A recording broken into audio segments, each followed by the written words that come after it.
Les amis, bienvenue. J'espère que vous allez tous très bien, que vous passez un très bon samedi soir, dimanche matin, très bonne journée, très bon moment. Manchester City est champion d'Europe.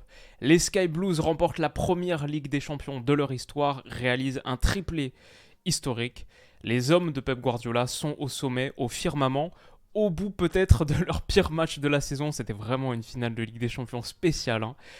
Très mauvais match si on est honnête de Man City, mais quelle magnifique, magnifique équipe, un titre largement mérité.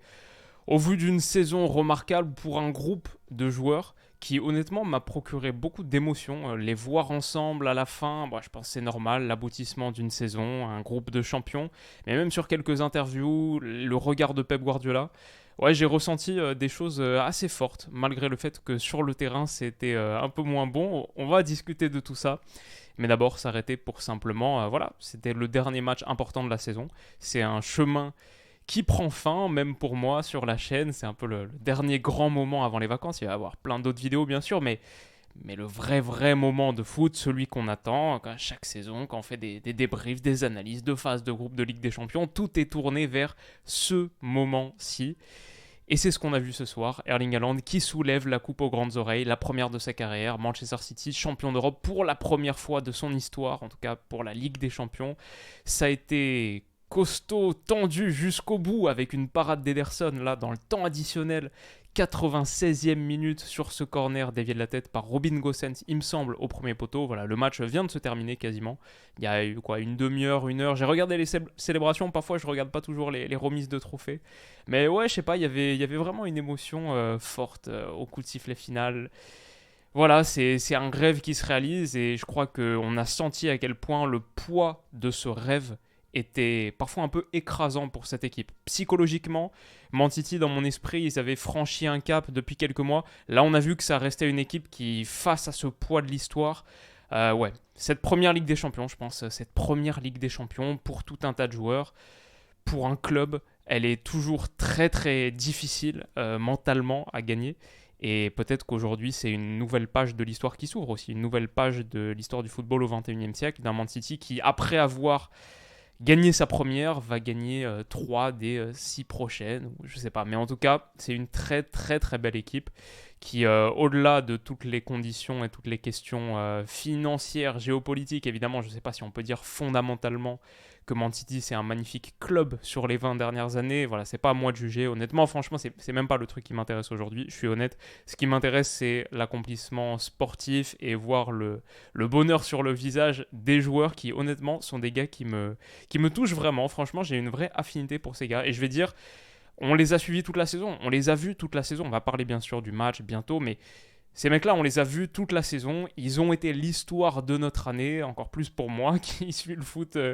Chaque heure qui passe de chaque journée, c'est cette année-là, 2022-2023. Bien sûr, c'était la Coupe du Monde.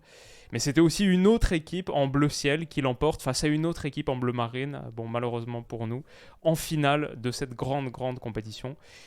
Et c'est donc Man City qui soulève la coupe aux grandes oreilles. Alors, c'était un match très compliqué pour eux, hein. Franchement, dans un stade Atatürk qui était apparemment au niveau infrastructure, accès, c'était une galère sans nom. Mais par contre, j'ai trouvé que c'était plutôt. Ça rendait assez bien visuellement le fait que la caméra soit éloignée. Bon, en vrai, il y avait des vraies vibes 2005 aussi, c'est vrai. Mais le fait que la caméra soit éloignée comme ça, on voyait vraiment bien tactiquement ce qui se passait. Il n'y avait pas trop de plans serrés. Il y avait l'air d'avoir une belle ambiance. Bleu ciel contre bleu marine, ça m'allait très bien. Je trouvais que c'était très beau.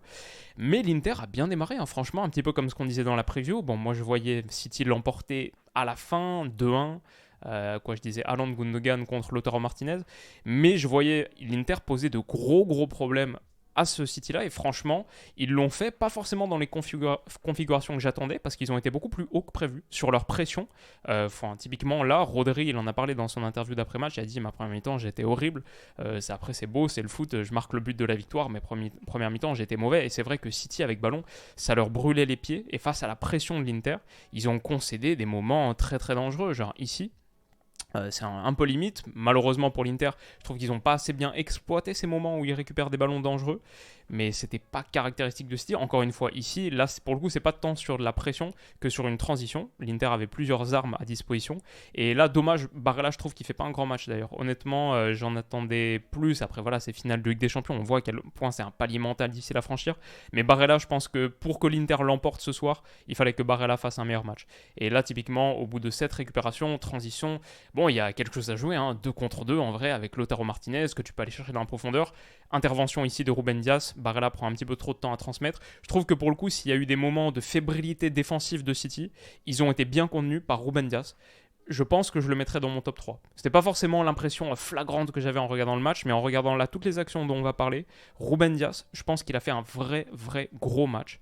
Et il y a eu des moments de vrai flottement, notamment Akanji de l'autre côté, au milieu de terrain, Rodri, Stones. C'était un petit peu tendu, donc heureusement qu'ils avaient Ruben Dias. Et là, typiquement, sur cette transition, il fait beaucoup de bien.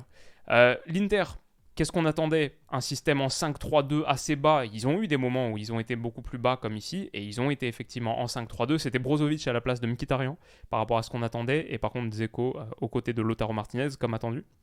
Ce qui m'intéressait du coup dans ce 5-3-2, c'est à quel point il y avait de la densité axiale. Mais regardez les 3 défenseurs centraux de l'Inter, en gros sur Haaland, en gros contenir la menace Erling Haaland, et ensuite les 3 milieux axiaux de l'Inter, exactement comme on en avait parlé. Mais regardez cette densité axiale. En vrai, il y a 6 gars là, les 3 défenseurs centraux et les 3 milieux axiaux, ils sont sur un corridor de... c'est quoi ça en largeur? C'est genre 10 mètres peut-être. Impressionnant et du coup très difficile pour Man City de passer par l'axe et de trouver des relais axiaux, de trouver des relais entre les lignes, entre cette ligne de 5 et cette ligne de 3, et de trouver Erling Haaland aussi qui a touché un nombre de ballons faméliques, qui en vrai a fait un mauvais match, dur pour lui d'exister à l'intérieur de ce corridor si difficile à trancher. Peut-être qu'il a manqué un petit peu de présence dans le demi-espace pour Man City. Je trouvais que voilà, dans cette fameuse idée des 5 couloirs de jeu guardioliens dont on parlait, c'est vrai qu'il y avait Erling Haaland dans l'axe, c'est vrai qu'il y avait de la présence sur les couloirs, Grealish, Bernardo Silva, en l'occurrence John Stones même qui vient monter, Bernardo Silva qui est ici plutôt à l'organisation. Mais par contre, peut-être qu'ici, il aurait dû avoir quelqu'un pour menacer un petit peu plus dans ces interlignes, parce qu'avec cette présence de 3 défenseurs centraux très axiaux, très compacts, et Dumfries qui veillait au grain, globalement les latéraux de l'Inter, les défenseurs latéraux de l'Inter, les pistons, quand ils étaient bas, qui cherchaient à verrouiller cette largeur aussi, on va le voir dans une action tout à l'heure. Donc ouais, peut-être qu'il y avait quelque chose à faire plutôt dans cette zone. Maintenant, c'est plus facile à dire comme ça sur une image arrêtée, mais je trouvais que City avait un peu de mal. Encore une fois, on le voit là, le 5, le 3, regardez les 3 défenseurs centraux de l'Inter. Encore une fois, pour qu'on y Erling Haaland, il y en avait toujours 2 minimum sur lui. C'était souvent Bastoni Acerbi ou Acerbi Darmian, en fonction de l'intervalle dans lequel Erling Haaland se positionnait. S'il était plutôt là, c'était Acerbi Darmian. S'il était plutôt là, comme il est actuellement, c'était Bastoni Acerbi. Mais grosse présence de ces 3 défenseurs centraux. Et à nouveau, le rideau de fer des 3 milieux axiaux aussi, qui protègent, qui essayent de verrouiller l'axe pour que les relais intérieurs, genre Kevin De Bruyne ici ou Gundogan là, on sait, ces milieux avancés du milieu en boîte de Man City, soit pas trouvé. Donc par exemple on a ici Rodri qui amène l'action, qui est un peu l'initiateur de cette action. Bon bah du coup il va aller chercher la largeur, hop, en écartant. Mais Di Marco, et globalement cette ligne de 5 là, je trouvais qu'elle était à la fois très bonne pour verrouiller l'axe, mais aussi, comme je le disais un petit peu tout à l'heure, pour protéger la largeur. Et on voit Di Marco qui anticipe très bien. Globalement cet Inter, je pense que tactiquement ils étaient parfaitement organisés pour faire face à Manchester City, et psychologiquement ils ont totalement répondu présent. Ça c'est un petit peu ce qu'on anticipait aussi, il faut le dire. Le côté outsider de cette finale, c'était forcément quelque chose qui jouait un peu en leur faveur. Plus les minutes passaient, plus ils gagnaient en confiance, et plus le scénario du match leur convenait, alors que City, on a vu des vrais moments de fébrilité. Genre ça, moi je suis pas habitué à voir Rodri rater des passes latérales comme ça, City se faire contrer sur du jeu aussi simple. Encore une fois, pour l'Inter, je regrette pour eux qu'ils n'aient pas assez bien utilisé leur moment de transition. Parce qu'ils ont récupéré des ballons intéressants, et là, du coup, ils vont un peu se marcher sur les pieds, alors qu'il me semble, contre l'AC Milan, sur le but de Mkhitaryan, là, le deuxième au match aller, là, au bout de 10 minutes, c'est typiquement une situation comme ça, avec Di Marco, qui va réussir à accélérer et centrer un petit peu autour d'ici, utiliser cette largeur pour ensuite revenir plein axe, ce que l'Inter fait énormément, même avec Bastoni plus sur jeu placé. Et là, ça a été un petit peu plus confus, donc c'est dommage pour eux. En plus, ils ont eu de très très grosses occasions à la fin. En vrai, il y a un monde où l'Inter remporte cette finale de Ligue des Champions. Et c'est un monde, en vrai, pour moi, vu la physionomie du match qu'on a vu, pour moi, c'est quasiment pile ou face, l'Inter remporte cette finale. Avant le match, ils avaient quoi, une chance sur 6 ou 7 si on en croit les bookmakers. Avec cette physionomie, je pense que Inzaghi, il est vraiment déçu parce que tu peux pas vraiment mieux faire face à ce Man City-là que la performance qu'ils ont livrée. Et en vrai, à la fin, c'est juste dommage de ne pas avoir été un petit peu meilleur dans le dernier tiers parce que sinon, je trouve que l'Inter, franchement, ils ont fait un bon match.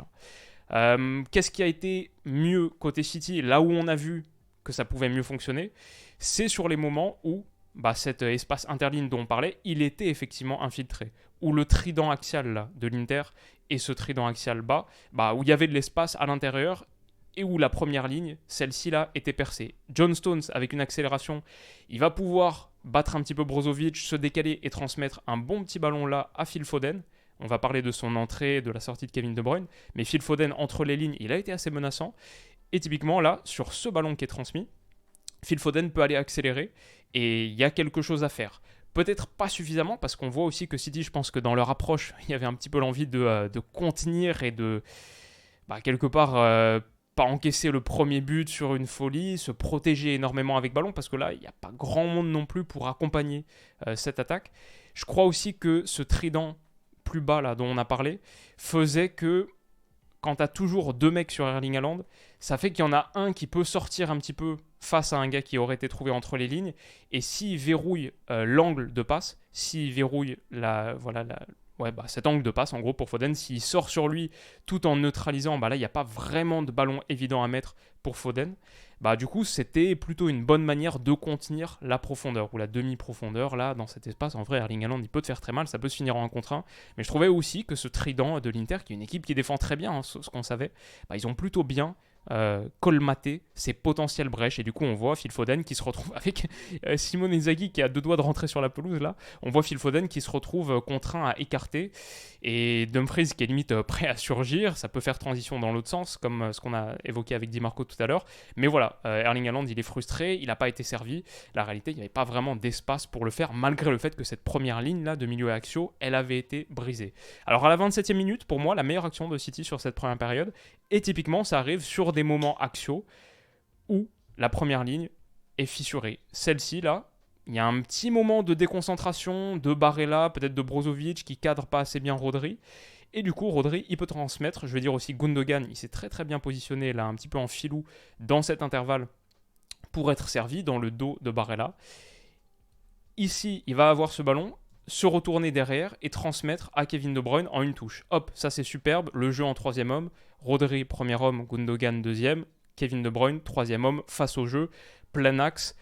Et en plus, tu as Darmian qui est sorti au contact et qui se retrouve un peu dans le no man's land. En plus, derrière, pour le coup, comme ce décalage il a été trouvé par Gundogan, très intelligent sur l'action, du coup, Acherbi va devoir sortir et lui aussi se retrouver dans le no man's land face à Kevin De Bruyne pour la première fois peut-être du match. Erling Haaland va se retrouver en 1 contre 1 ici avec Bastoni. Franchement, ça a été difficile pour City de manœuvrer suffisamment bien l'espace pour avoir Erling Haaland, ta menace numéro 1, en 1 contre 1 face à un défenseur, trouvé dans un intervalle. Mais là, ça va être le cas. Donc voilà, ça c'était le schéma qui a marché, mais il a marché 1 ou 2 fois. Dans l'ensemble, l'Inter, je trouve, a plutôt bien défendu ça. Mais là, pour le coup, ça aurait pu aller au bout, parce qu'en plus, Kevin De Bruyne transmet un bon ballon derrière. On voit Acherbi, comme on l'a évoqué, Darmian, il est battu. Darmian, il est hors course là. Et on voit Acherbi, il va se retrouver lui aussi pris au milieu de nulle part, obligé, voilà, il est un peu fixé, figé. Pour le coup, il couvre pas la passe. De Bruyne sert Erling Haaland, qui va se défaire de Bastoni. Et au bout, il y a cette action, c'est ok, elle n'est pas facile à mettre, il est un peu en déséquilibre, il est excentré, sa course n'est pas centrale, voilà, il se désaxe du but, normal. Mais c'est quand même une bonne situation pour City au vu de leur première mi-temps, peut-être leur meilleure de la première mi-temps. Bon, ça c'était, disons, sur le plan tactique. Maintenant, il y a tout l'autre volet, on a le temps pour l'évoquer. Il y a tout l'autre volet, pour moi, c'est la question psychologique, où je trouve que City a été en grande difficulté. Et franchement, on a senti à quel point c'était un match tendu pour eux. Mais la pression qu'ils avaient, la première Ligue des Champions de l'histoire du club, une deuxième finale après celle de 2021 qu'ils avaient perdue, la possibilité de réaliser un triplé historique, donc c'est même pas une finale comme un autre. Et là, on voit Pep Guardiola qui dit à tout le monde relax, relax. Genre, c'était son mot d'ordre vraiment sur la première mi-temps, relax les gars. Parce qu'il y a eu des moments un peu lunaires, genre cette passe, je sais pas si vous vous en souvenez, mais d'Ederson, Barella, là, il a l'occasion d'aller frapper dans le but vide, parce que Ederson, sa passe, elle est un petit peu trop longue pour John Stones, il y a incompréhension à de nombreuses reprises sur des moments de construction un peu basiques pour City, des grosses erreurs techniques, de vraies erreurs techniques. En plus, au bout d'une demi-heure, Kevin De Bruyne blessé, qui doit sortir, moment difficile pour lui, qui en plus avait dû sortir sur blessure en 2021 contre Chelsea, après son accrochage là à Rudiger, et c'était quoi, une fissure de l'orbite gauche ou un truc comme ça. Donc ouais, à la mi-temps, on voit, juste avant de sortir là du couloir, juste avant le début de la seconde mi-temps, on voit Pep Guardiola en train de prendre ses hommes par l'épaule et dire, les gars, on se détend, et on essaie de pratiquer notre jeu parce que la réalité, c'est que City, je les ai trouvés sur 45 minutes et sur 90 minutes méconnaissables. Ils emportent cette finale, c'est ce qui compte à la fin. Et ils le méritent tellement au vu de leur saison. Ça me fait trop plaisir pour eux, en vrai. Mais vraiment, ils ont joué un de leurs pires matchs. Hein. Ils s'en sortent bien. Sans doute aussi parce qu'à la fin, le fait d'avoir un football un peu plus protagoniste, où tu as plus le ballon, ça te génère quand même peut-être plus de situations. Même si l'Inter en a eu quelques-unes. Hein. Bah là, typiquement, quand on parle de joueurs qui étaient tendus sur cette passe de Bernardo Silva en retrait pour Akanji, incompréhension entre Akanji et Ederson, Lautaro Martinez se retrouve dans cette position-là. Ce que je vais dire, c'est que ça aurait pu être très chaud. Bel arrêt d'Ederson qui sort bien, qui couvre bien l'angle. Honnêtement, elle est très dure à mettre là pour Lautaro Martinez, malgré le fait que ce soit une très grosse occasion sur le papier. Je vais dire aussi Lukaku, son appel est pas le meilleur ici, mais il est très bien contenu par Rodri et par Ruben Dias. Quand on parle de Ruben Dias, qui a été un peu le réparateur des erreurs, le technicien de surface littéralement, pour nettoyer les petites bévues et les erreurs techniques et les moments de détresse psychologique de Man City, je trouvais que Ruben Dias, il a été très costaud. Et là, c'est sa course où il anticipe celle de Lukaku qui permet aussi, qui fait que Lautaro Martinez, il n'est pas en train de servir un Lukaku seul face au but vide. Ça fait 1-0. Je ne sais pas si vous avez vu la réaction de Guardiola. Dommage, je n'ai pas pris les screenshots. Mais la réaction de Guardiola, il était en train de regarder cette action à quatre pattes. Tellement il était désemparé par ce qui était en train de se produire. Et il pensait aussi que ça allait aller au fond. Et en vrai, si l'Inter marque ce but-là, on raconte peut-être une toute autre histoire ce soir. Techniquement, les moments aussi qui m'ont étonné, bah là, il y a un très gros coup à jouer pour City. En vrai, un 3 contre 3 là. Et la passe d'Erling Haaland, qui doit mettre à Grealish, et derrière en plus, il y a un décalage facile à trouver. Il la rate totalement, il tombe un petit peu sur sa passe. Voilà, c'est une erreur technique. Darmian peut s'en saisir, tout heureux de le faire. Et voilà, ça encore une fois, à l'heure de jeu, on se dit... et regardez la réaction de Guardiola, j'avais même pas vu la réaction de Guardiola. Et ouais, à l'heure de jeu, on se dit... c'est chaud de rater des trucs comme ça. C'est pas l'équipe qu'on est habitué à voir. Belle situation là pour le coup pour Erling Haaland. Je trouvais que l'entrée de Phil Foden était pas mal. Je sais pas si je le mettrais dans mon top 3, mais pas loin. Je pense que honnêtement, quand tu perds Kevin De Bruyne au bout de 30 minutes, peut-être que tu t'attends à être un petit peu plus en difficulté. Je trouvais que Foden a été généralement dans les bons coups, même si ça a été un petit peu difficile parfois. Peut-être sur le dernier geste, il y a eu ça aurait pu être mieux. Mais Bastoni, très bonne intervention là sur Erling Haaland. Je trouvais que Bastoni aussi, il a fait un bon match. Et voilà, à la fin, je crois que ça, c'est l'action qui amène le premier but. Et le seul but du match, à la 68e minute. Pour le coup, c'est au bout d'une séquence où City a un petit peu acculé l'Inter dans sa surface de réparation. Vraiment commence à enchaîner, les vagues de pression s'enchaînent. Et c'est sans doute mérité au bout d'une longue séquence de 2-3 minutes autour du but adverse. Pour le coup, un petit peu trop de pression à soutenir pour l'Inter. Akanji trouve cette passe et ces passes-là, c'est la clé du football. En vrai, on passe des années et des années à élucider ce qui fait la différence en foot. Est-ce que c'est pas les passes en profondeur qui arrivent dans la surface de réparation dans un intervalle entre deux défenseurs? Oui, je crois que ça, et je crois qu'il y a même une stat à un moment qui cherche à l'exprimer, le packing, genre les passes qui cassent des lignes, combien de joueurs sont battus par une passe. Là, 2 joueurs sont battus par une passe dans la surface de réparation, à la limite de la surface de réparation. C'est le geste décisif d'Akanji, presque le geste, on ne va pas dire le plus important de l'action, mais celui qui fait qu'il y a une action. Le centre de Bernardo Silva, il est dévié pas par la main, je crois, malgré le fait qu'on réclame un penalty côté City. Peut-être que ça a en plus pour effet de décondenser un petit peu la ligne de l'Inter là. Rodri se retrouve à l'entrée de la surface de réparation. Superbe frappe enroulée. 1-0, explosion de joie. But salvateur, l'unique but du match et une frappe typique Rodri. C'est dommage parce que je l'avais donné buteur, c'était mon prono Rodri buteur, mais sur la finale de FA Cup, donc pas cette fois-ci. Mais il aura marqué des buts importants cette saison, entre le premier contre le Bayern, c'est ça, à l'Etihad. Frappe pied gauche enroulé, pleine lucarne, là, magnifique, qui va aller lécher la lucarne de Yann Sommer. Et là, pour le coup, ni Darmian, ni est-ce que c'est Çalhanoğlu, là, ne peuvent s'opposer, ne peuvent bloquer la frappe. Les frappes pleine surface, si tu les bloques pas, ouais, c'est sûr que c'est un problème. Ça fait 1-0, et pourtant, derrière, City a encore concédé des gros trucs. Ça, c'est le but, il est à quoi? Du coup, on a dit 68e, 68e. Engagement, 70e, Di Marco, tête sur la barre. Et moi, je croyais qu'il était hors-jeu en plus, au départ, sur la déviation de Dumfries, mais il n'est pas hors-jeu. Tête sur la barre, Ederson était battu, la barre repousse, ça retombe sur la tête de Di Marco, tête plongeante, et Lukaku la sort. Un moment, franchement, le pauvre Lukaku, après ce qu'on a vu à la Coupe du Monde là, avec la Belgique en phase de groupe, j'ai de la peine pour lui parce que c'est un joueur que j'aime bien, et je crois qu'il y a 2 moments là ce soir qui vont faire le tour des réseaux pendant longtemps. Parce que cette tête déviée là, Dumfries, qui a atterri sur celle de Di Marco, il n'y avait pas de hors-jeu, on le voit ici, c'était Akanji qui couvrait.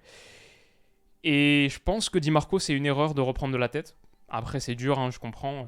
À partir du moment où tu pars dans l'idée que tu vas la reprendre de la tête. Mais Akanji, il est tombé. Donc en vrai, il a l'espace là pour enchaîner une reprise de volée. Et ouais, c'est pas forcément le meilleur geste. Après, c'est pas loin de rentrer. Bref, c'est un tournant du match, mal négocié par l'Inter, comme celui-ci, à la 88e minute de jeu. Franchement, j'ai de la peine pour les supporters interistes parce qu'ils vont revoir cette action toute leur vie. Au second poteau, Robin Gosens qui a fait une bonne entrée, dévie sur Romelu Lukaku, tête à bout portant, à l'intérieur des 6 mètres, sortie du pied par Ederson. Et encore une fois, avant qu'on l'oublie, Ruben Dias, sa réaction là. La tête là, de Ruben Dias pour sortir ce ballon en corner. Énorme action défensive. Et je vais dire plus que celle d'Ederson, parce qu'Ederson, ça lui tombe sur le pied. En vrai, le vrai problème ici, c'est Romelu Lukaku, but vide. Voilà, il y a tout cet espace-là dans lequel mettre sa tête. Je sais que c'est pas facile, c'est 89e minute de finale de Ligue des Champions. Je dis pas que moi je l'aurais fait, mais c'est sûr que t'attends mieux d'un buteur comme Romelu Lukaku. Voilà, c'est un gros problème de l'avoir mise ici. Ederson la sort, ça lui tombe sur le pied, et derrière, le geste salvateur de Ruben Dias, j'ai encore envie de le souligner, parce que Dias, sur cette campagne de Ligue des Champions, que ce soit son tacle là, contre Jamal Musiala à l'Etihad, au moment où c'est encore 0-0 ou 1-0, totalement décisif. Contre le Real Madrid aussi, il me semble qu'il y avait un truc, et là, très important sur cette finale de Ligue des Champions, dans mon top 3. Ruben Dias. Ederson, après ses petites frayeurs de la première mi-temps, et aussi de la seconde, là, l'action avec Ake, où Lautaro Martinez est proche de marquer. Superbe sortie ici qui soulage sa défense à la 94e. Et gros arrêt, là, en vrai, sur la tête au premier poteau de Gosens. Coup de sifflet final dans la foulée. Manchester City remporte la Ligue des Champions. Le triplé historique pour un club qui entre dans le très grand livre du football. Le livre d'or, marqué à l'encre indélébile. La première Ligue des Champions d'un club qui chasse ce trophée depuis si longtemps, qui a travaillé avec de grands moyens, évidemment, avec les conditions qu'on connaît. Et il y a encore des affaires qui sont en cours, voilà, il faut le dire bien sûr. Mais honnêtement, qui a bien travaillé avec le meilleur entraîneur de la planète, qui a construit un collectif où chaque joueur quasiment peut jouer à 3 ou 4 postes, où il y a une super osmose, tout le monde vit pour ce groupe. Erling Haaland, au moment de la célébration, où ça lève le trophée, il n'est pas au premier rang, il n'est pas au deuxième rang, il est derrière, à côté d'Ortega, il s'en fiche. J'ai l'impression d'un groupe avec peu d'ego, pour des footballeurs pros, en tout cas des athlètes extrêmement successful, un groupe avec pas tant d'ego que ça, à l'image d'Erling Haaland, qui n'aura pas marqué. Du coup, il reste quoi sur 5 matchs consécutifs sans marquer? Peut-être qu'il réduit ses chances de remporter le Ballon d'Or en n'ayant pas marqué là en finale de Ligue des Champions. Bon, ce sera une discussion pour plus tard, pas la plus importante. Mais je crois qu'il s'en fiche. Il y aura d'autres opportunités pour lui de remporter des distinctions individuelles. Ce qu'il cherchait absolument, c'était marquer l'histoire de son club et remporter la première Ligue des Champions de sa carrière. Mérité. Une pensée pour l'Inter, honnêtement, qui a fait une campagne superbe. une vraie saison, hein, malgré des difficultés. On a parlé de ce mois, c'était quoi? C'était le mois de février-mars, là, où il y avait une période très très sombre. Mais bon, derrière, ça remporte la Supercoupe, juste avant en janvier contre l'AC Milan, ça remporte la Coupe d'Italie contre la Fio, doublé de Lautaro. Tu te qualifies en finale de Ligue des Champions en éliminant l'AC Milan, en prenant ta revanche dans les Euro-derby, du coup. Et derrière, t'es vraiment, vraiment pas loin de remporter la Ligue des Champions. Vraiment pas loin. Ils sont pas loin. C'est pour ça qu'ils sont aussi tristes, aussi désespérés. C'est parce qu'ils étaient pas loin. Voilà, mérité pour Rodri. J'ai trouvé qu'il. Alors, j'étais sur BT Sport, du coup, chaîne anglaise. Je trouvais qu'il a donné une excellente interview, très empreint du vocable Pep Guardiola. Il parle comme lui, c'est assez choquant, mais fascinant aussi. Et je vais dire le moment avec Grealish, si on a le temps d'en parler vite fait, m'a ému, honnêtement, les larmes aux yeux. Je pensais pas franchement que Grealish, qui est bah, ce dont j'avais entendu de Grealish en interview jusqu'alors, c'était pas, je trouvais, les meilleures interviews, les plus riches ou quoi. Mais là, c'est les moments fin de saison. Tu viens d'accomplir ton rêve et la façade tombe totalement, le discours média tombe totalement et c'était juste la pure émotion. Honnêtement, pour ceux qui ont eu de la chance de vivre dans leur vie des moments où la sérotonine pulse au maximum et était juste au sommet de ton existence, ça ressemblait totalement à ça, dans les yeux de Jack Grealish, dans sa voix, dans tout, juste un gars, dans les étoiles, au firmament, et c'était beau à voir. Voilà, moi j'ai pas pleuré toutes les larmes de mon corps, mais j'avais de vraies larmes aux yeux. Vraies larmes aux yeux sur ce moment. En tout cas, très émouvant et belle équipe. Voilà, belle équipe. Entraîneur extraordinaire. Beaucoup de joueurs que j'adore dans cette équipe et qui a réalisé une des saisons les plus incroyables depuis que je suis ce sport. Donc voilà, c'est un aboutissement de cet exercice 2022-2023. À titre personnel, si vous êtes encore là, déjà je vous remercie d'être là, mais si vous êtes encore là, peut-être que ça vous intéresse de savoir que pour moi c'était la meilleure saison de ma carrière sur YouTube. Et je suis particulièrement heureux parce que la saison dernière, je me souviens de la finale de Ligue des Champions Liverpool-Real Madrid. Et j'avais eu un long mois d'absence avant, c'était ma vidéo de retour, après un mois d'absence, où j'étais un petit peu en interrogation sur ma vie, sur tout ce que je faisais, et un vrai moment de doute. Et j'étais revenu à cette finale et je me suis dit, ok, à travers cette finale, en vivant cette finale, Liverpool et Real Madrid, je me suis dit, ok, je sais que c'est ça que je veux faire. Je suis revenu plein de convictions et je me suis dit, ok, maintenant Will, tu vas travailler comme un dératé pendant un an pour la saison prochaine, cette finale de Ligue des Champions là, la 2023, être fier de tout ce que tu as accompli sur une année. Et c'est le cas. Donc voilà, un an plus tard, je suis très heureux, très heureux de la saison que j'ai vécue. Très reconnaissant de votre soutien pendant toute une saison. Les gars, c'est une saison qui prend fin. On est le 11 janvier là, minuit 18, dimanche 11 janvier, minuit 18. Et c'est un exercice 2022-2023 sur lequel j'ai pris énormément de plaisir, plus que dans toute ma carrière, après quasiment 6 ans sur YouTube, avec cette Coupe du Monde qui était folle, avec un rythme de vidéo acharné, mais que j'adore faire. Donc vraiment, je ne pourrais pas être plus épanoui par ce que je fais. Et ce Man City 2022-2023, bah, ils seront associés aussi pour moi à ça. Et je crois que c'est ça le foot, c'est aussi construire des souvenirs personnels sur des visions et sur des choses qu'on a vues ensemble, que tout le monde a vues, mais chacun un petit peu voilà, à sa sauce et à son histoire à apposer dessus. C'était un vrai moment, pas un grand match de foot, hein, si on est honnête, pas un grand match de foot, mais un vrai moment d'histoire. Les amis, je vous souhaite de passer une excellente journée, j'espère que tout se passe bien dans votre vie, où vous êtes, peu importe le moment où vous regardez cette vidéo. Et on se retrouve très vite pour la prochaine. Prenez soin de vous et à bientôt. Bisous.